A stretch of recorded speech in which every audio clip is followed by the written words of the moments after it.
So 3 days was what it happened. How did it happen? They came and it was a free way for them. It was free cutting away, because David was not there to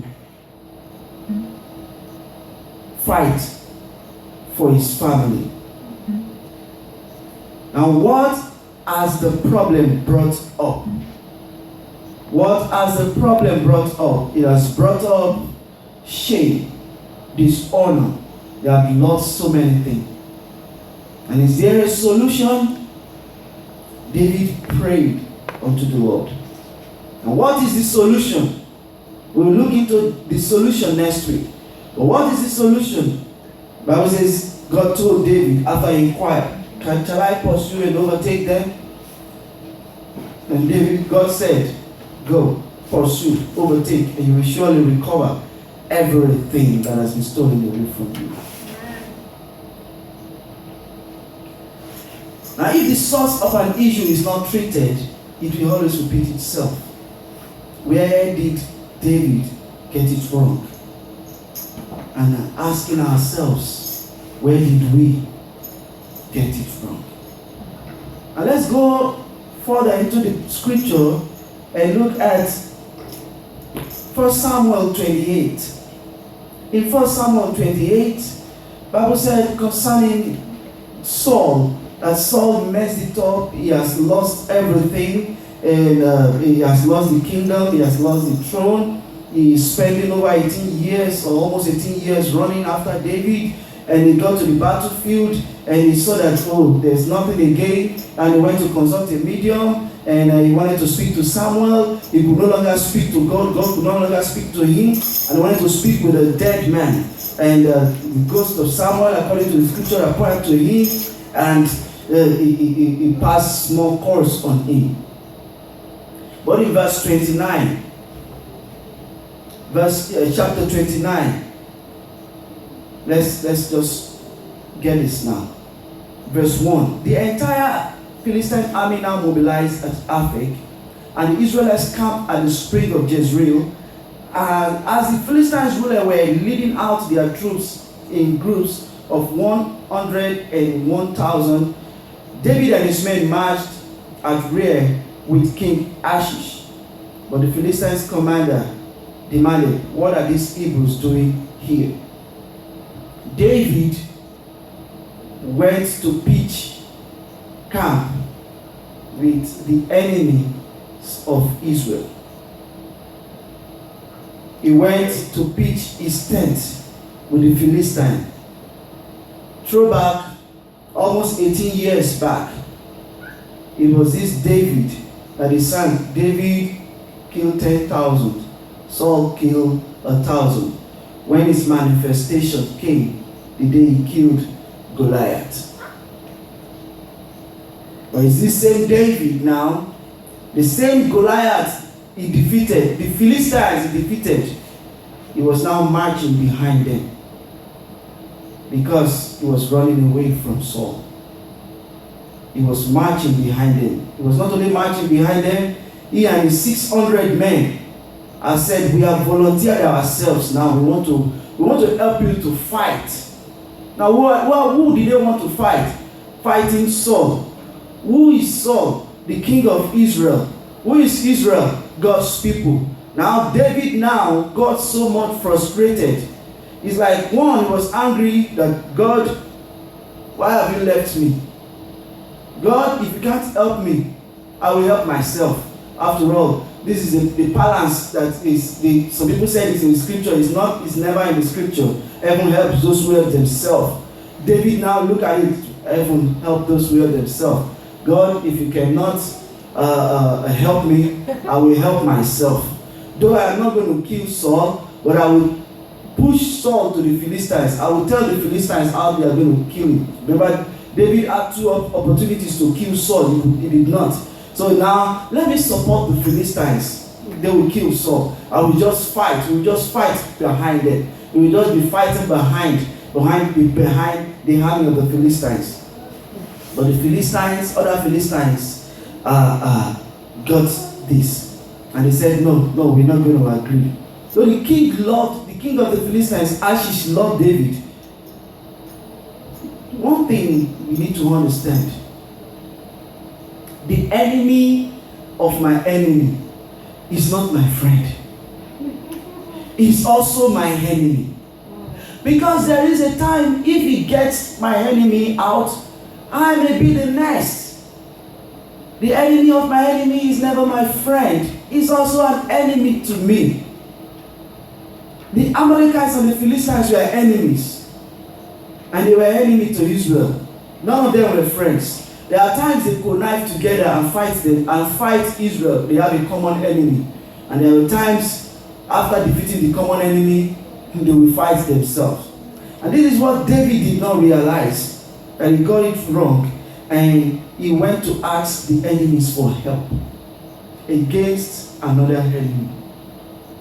And those people might see an opportunity to say, if David can do this for his own kingdom, he has done worse for us. He can do more terrible one after we defeat King Saul. He was trying to help God, pitching his tent, looking for help in the Philistines' camp. And this time to help them defeat Saul. But this was not the first time David did this. In 1 Samuel 21, remember the title of this sermon? Where did I get it wrong? Why was David not there? He was not fighting the battle. He was not at the war front when the enemies came to take all that belonged to him. 1 Samuel 21 from verse 8 to 15. Here the Bible says, when David left Ahimelech, the priest, he left with the sword of Saul, of Goliath, and he ran away from Saul. And David, in verse 10, David escaped from Saul and went to King Achish in Gath. But Achish's officers were not happy about him being there. Isn't this David the king of the land? Look at what they said concerning David. Is it not David the king of the land? They asked, is he not the one people honor with dances and singing, saying, Saul has killed his 1,000, David killed his 10,000s. Even the enemies know your worth. Even the devil knows your worth. Now, why will you now reduce yourself to be worthless in your own sight? Where did I get it wrong? The first thing David did that he got wrong was he now reduced his worth to seeking help. This was the first time he sought help. Though God made way for him, God gave him a way of escape, and he thought, oh, that is the normal thing. The enemies knows your worth. They know what you have. They know what you carry. That is why they are always making strategies to either steal, kill, or destroy it. But the question is, do you know your worth? Do you know what you have? They refer to David as the king when there was a king still there. They refer to David as a hero, and he was taking himself as a villain. They refer to David as a champion. He was taking himself as a fugitive, running even to the people he had already defeated. The people he had already defeated, he ran to them for help. No wonder Isaiah said, woe to them that went to Egypt to seek for help. Where have you sought help? Where have you sought help? I had a story, a man of God told a story of a Christian brother that was told by another Christian brother that his church is not paying us, or is not doing, we are not really getting the blessings. Let's go to an herbalist. And when they go to the herbalist staggered, say, who is this guy?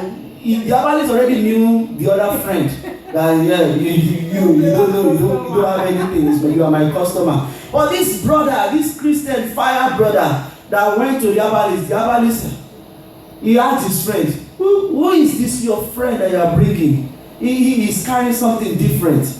He has something different in his life. He never knew when he was going to Babalawo. Even the Babalawo recognized the fire he carried. Wow. Do you know your worth? Where did I get it wrong? Though we are going to pray, we are asking for double. But where did I lose it? There are some, though, if this is pertaining to David and we want to pertain it to our lives, there are some who lost it because, yes, God orchestrated the plan, like Joseph and the rest. But David got double, but we need to go back to where he got it wrong.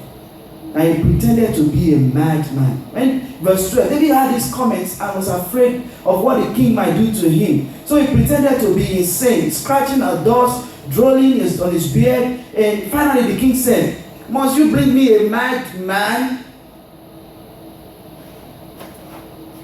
Look at the comparison now.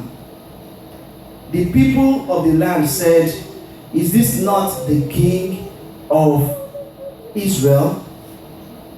The king that he brought David to said he's a madman because David lost his identity, all in the name of frustration. Have we lost our identity because it seems God seems so far away? All the promises he said, David had been anointed to be king when he was 16 or 17.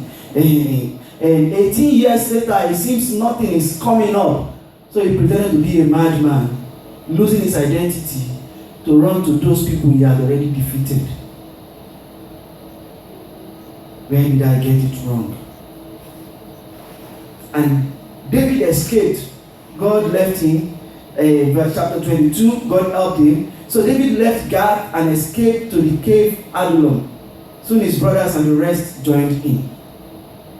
He escaped this one. Then in verse 27, chapter 27 of that same First Samuel, let's read verse 1. But David kept thinking to himself, someday Saul is going to get me. The best thing for me to do is to escape to the Philistines. Then Saul will stop hunting me, and I will be finally safe. How can you be safe in the land of the enemies? He kept on thinking to himself. As a man thinketh, so he is. What thought is going on in your mind about yourself? God told David, I am making you the king to the kingdom. I have taken the kingdom away from Saul. But there is a time that will happen. And Saul, since Saul was still the king, or still the king, nominal or ordinary king, without God's authority, David said, someday Saul is going to kill me. Someday the enemies will get me down. And the best thing for me to do now is to escape, is to run away, is to go and hide. He did not say, oh, I will run to another land. He said, I will escape to the Philistines, the same people he himself defeated. He said, he will escape there.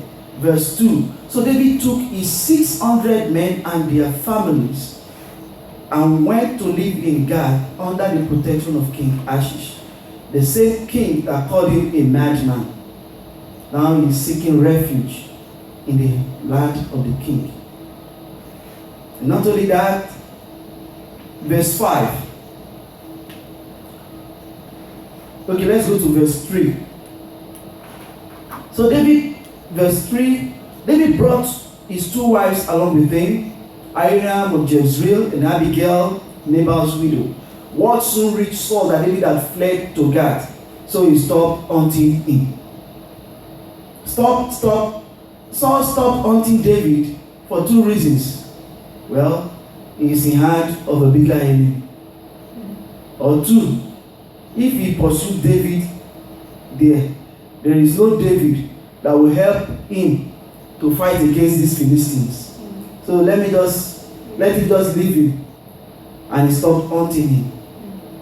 But David got it wrong, seeking refuge in the hands of the enemies he had already defeated. Then one day, verse 5, King Achish said to David, if it is all right with you, we would rather live in one of our country towns instead of here in the royal city. So Achish gave him the town Ziklag, which still belongs to the kings of Judah to this day. And they lived there among the Philistines a year and 4 months. It was the king that gave him Ziklag. The Ziklag that the another enemies took away. One enemy gave him as a gift. Another enemy took it away. Where did I get it wrong? The enemy to my enemy is not my friend. Then David dwelled in Ziklag and his men for a year and 4 months. Saul did not come to him. Saul did not run after him. And he thought, well, after all, this is also good. I can be the king of Ziklag. When God has said you are to be the king of Judah and Israel, he got it all wrong. Then in chapter 29, he now went to the king. He said, now that I've been with you for 1.5 years, thereabout, I want to fight for you now. I want to fight for you, so let's fight Saul together. And the people revolted. Now let's see. So the king finally summoned David and his men. I swear by the Lord, you are some of the finest men I have ever met. I think you should go with us, but the other Philistine rulers won't hear of it. Please don't be upset, but go back quietly. What have I done to deserve this treatment? David demanded. Why can't I fight the enemies of my Lord the king? David now referred to his own people as the enemies of his own enemies. The enemy to my enemy is not my friend. But the king said, as far as I'm concerned, you are perfect as an angel of God. The king saw something in this man. But he saw himself as a servant to the enemies. Let me be your servant to fight these people.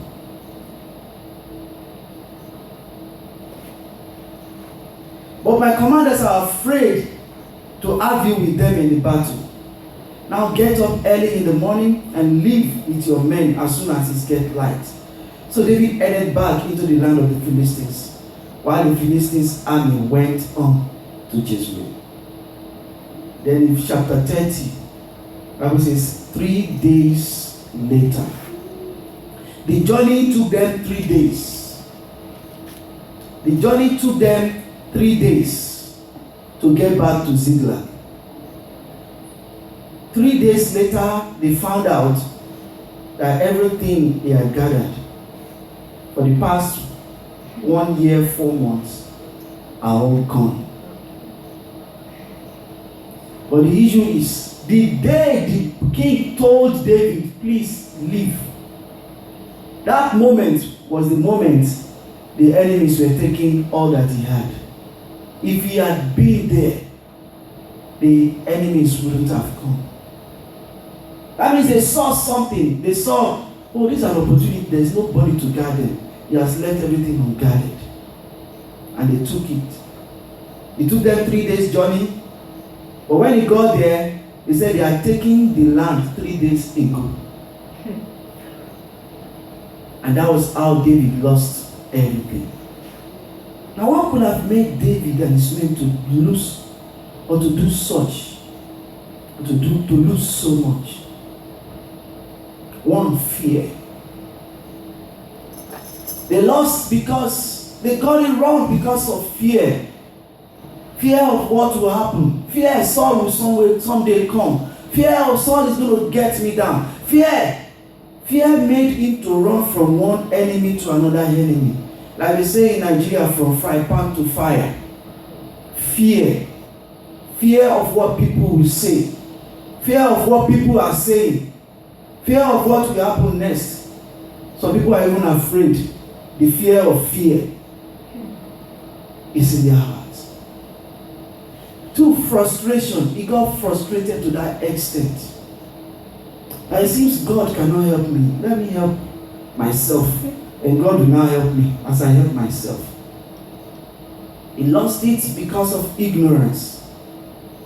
He left his home unguarded because of ignorance. It's God that is working things out, not me. It is God. He forgot how God delivered him from the mouth of the lion and the bear. He forgot how God gave him victory over Goliath and the Philistines. He forgot how even King Saul gave him a very difficult task. Go and get the foreskin of 200 soldiers. And now he went to the camp of the Philistines and got foreskin of 200 men. He forgot. He was so frustrated that he forgot what God has done. Psalm 102 verse 2 says, forget not all his benefits. Anger. He was angry with God, angry with himself, angry with Saul, angry with the soldiers. Now can't you just stage a coup against Saul? Can't you just remove him and put me angry with his own people? Negligence. The word of God was no longer prominent in his heart. Carelessness. He was so careless that there was no even, he went with 600 men. He did not even leave, let's say, 200 behind, so that 400 will go and fight. He got that sense when he lost everything. I said, these 200 are tired. Let them stay behind and begin to watch the land that has been left desolate. And 400 went with him. But the carelessness never allowed him to say, let's go with all that I have. He went with all his might to go and camp with the enemies. And then lost all that he had gathered. Ease. He was in a land that it was peaceful. 1 year, 4 months. Saul was there. There was nobody called Saul to trouble him. He was enjoying. He had children. He had properties. He had blessings. There is danger in the time of ease. You can get it wrong when things are easy. When the road is smooth, you can get it wrong. Hopelessness. He lost hope in what God said he would do for him. Self. He took to himself. It's no longer about God fighting for him. He took to himself. And sometimes sin, but most times even in our contemporary world, can make us to get it wrong and to live wrong. There is a problem, and David realized there is a problem, and for every problem there is a solution. There is that need for comeback, but God has promised double. The question we need to ask ourselves is to go to the source. Where did I get it wrong? So that this will not repeat itself. Though I may get double, God has promised me double. But so that the double even will not be lost. Where did I get it wrong? That is what we need to look into ourselves as we look into David. How he got it wrong. I want us to stand up as we pray.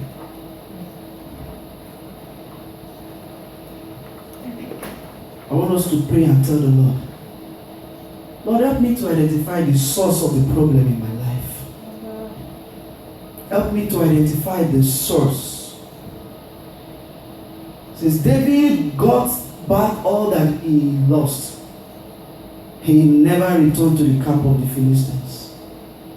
There was never a meeting again with the Philistines, because he realized this is where I got it from.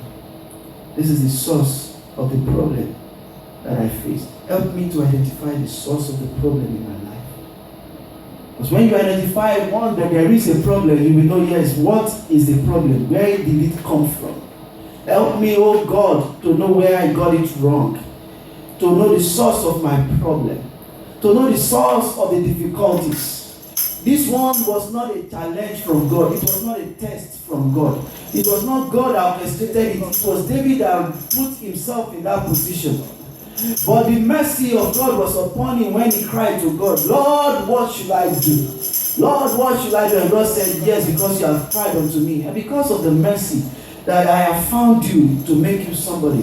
That is why I will make you pursue, overtake, and recover. But many have lost and have lost completely because they never knew where they got it from. Help me, oh God, to know the source of my problem. To know the source, to know where I got it wrong, where I am missing it, where I blew it, where I messed up. Lord, help me, oh God, so that the double you promised will locate me. Help me, oh God, to know the source of my problems. To know the source of the issues that is facing me. To know where it is coming from. To know where I've left myself unguarded. To know. Lord, help me. In the mighty name of Jesus. Help me, oh God. Help me, oh God. Help me, oh God, to know the source of this situation. See, situation. So many, their children are wayward.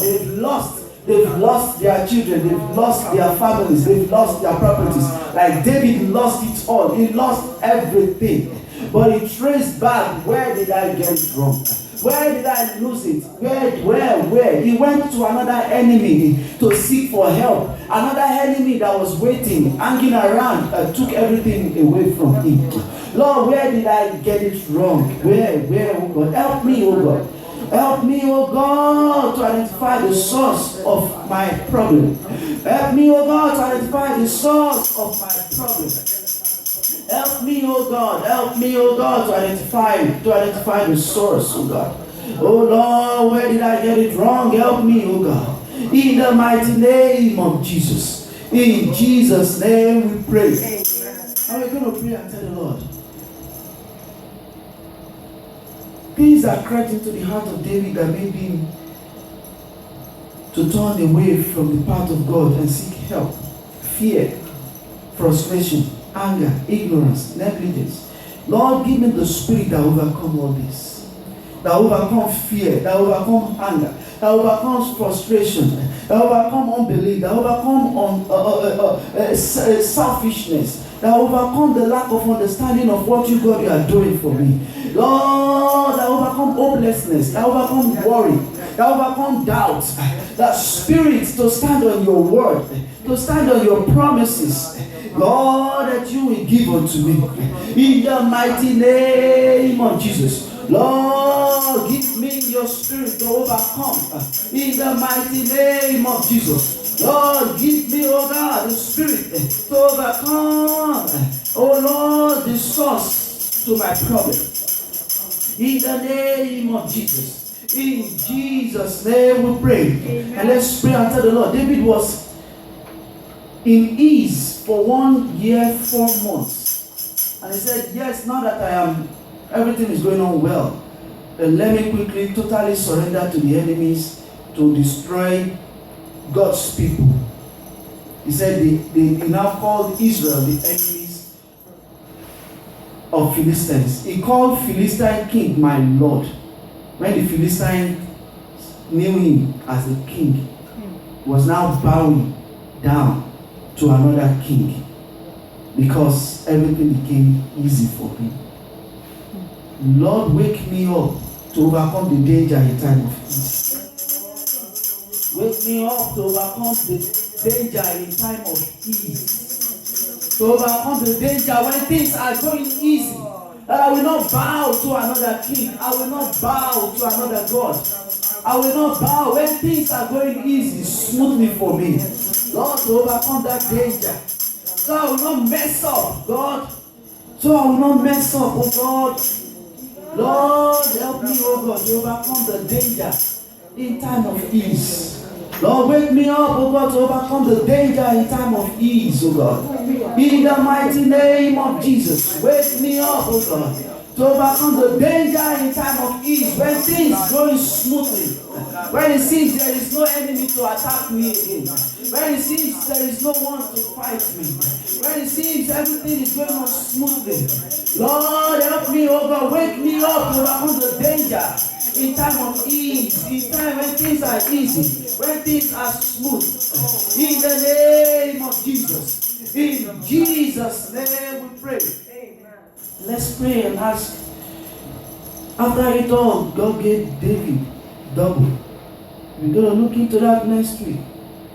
How he got double. Let's pray and tell the Lord, in this month of double portion, I receive my double portion.